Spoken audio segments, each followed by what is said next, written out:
And circling back to our top story today, to help us understand the technical issues around train disruption in Singapore, we have Teo Chor Kok from the Institution of Engineers Singapore, or IES. Now, Mr. Teo is from the Mechanical and Electrical Engineering Technical Committee of the IES, and he joins us live now on Zoom.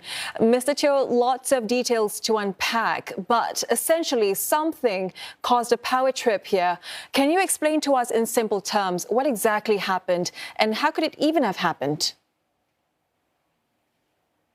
So when there's some damage of the cable or damage of any equipment, then the power to the equipment will trip to cut off the supply. So to put it simple, there's a power trip.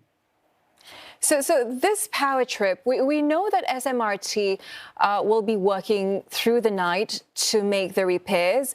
What could be some of the possible scenarios that are taking place right now? What will they be trying to fix? What will be their end goal? You see, generally, the power tripping, if it's a minor one, you can take just a few minutes to restore the supply. However, this one appeared to be quite serious. So the severity can be quite high that affect quite a lot of stations as well as a wide area. So I suspect it's quite a serious one. Okay, and as we're told, the normal train services will not be back tomorrow for a shorter stretch. We're looking at just 4 stations between Jurong East and Buona Vista. Why these stations specifically? Because the power generally they are supplied from a transformer, then they go flow the downstream. However, if the upstream there's a power trip, will affect the downstream, so it may affect 4 or even 8 stations. Why do you think that this disruption is taking so long? Is there a chance that services will not even resume on Friday? I do not want to speculate. However, generally, when there's such thing happen, the operation engineers as well as a vendor will be called upon to assist in the restoration of supply. So when it takes such a long time, I believe the specialists have been down and assess the situation. They cannot put back the supply. So they have to halt the power restoration and do the repair to get it back. If I believe they have taken all the risk consideration, otherwise they could have put it back in very fast time. Do you think we have enough expertise to do this repair? We have expertise. However, when it comes to spare part, let's say it's a critical part. So when the critical part not available, then they may have to find alternative way to swap or go to vendor spare to get it replaced.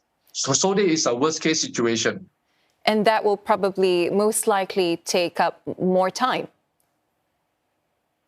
Yes, they could be taking about 1 day or so.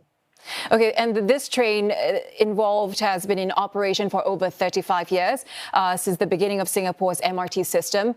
Could its age have contributed to this issue? And could it have been prevented in the first place? Yeah, this north-south and east-west line have been commissioned from 1987. It's already about 37 years. However, I believe the past 10 years, they have put in a lot of money to renew or upgrade the equipment. So it should be. It was reported to completed in last year. So I believe the aging issue should be over. However, we cannot stop thinking that all components will be replaced because in the electrical system there are many components and parts. So that's very hard to say. What sort of maintenance issues do we normally encounter with an aging MRT train fleet, Mr. Teo? Yeah, generally when you want to do maintenance, it's recommended by the engineers or the vendor over the frequencies. When it's new, then the frequencies will be a bit longer. However, when it's like more than 10 years, then the frequency can go down to 2 or 1 year, even half a year. That depending on the engineers and the vendor recommendation. And also depending on the operating kind of equipment that when they purchase, are they able to last so long? In general, the power equipment can last 25 to 35 years. And when you are of difficult environment, then it may be shortened to 20 years.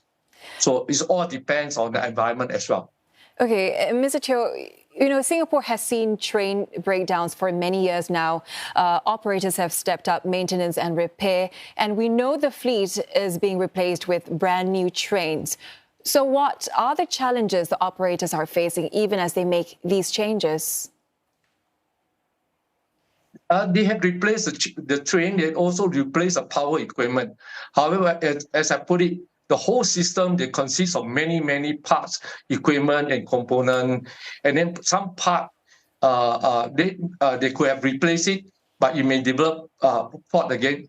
And as well as some equipment, when they are new, they're installed, they could have some inherent issue inside. Nobody knows.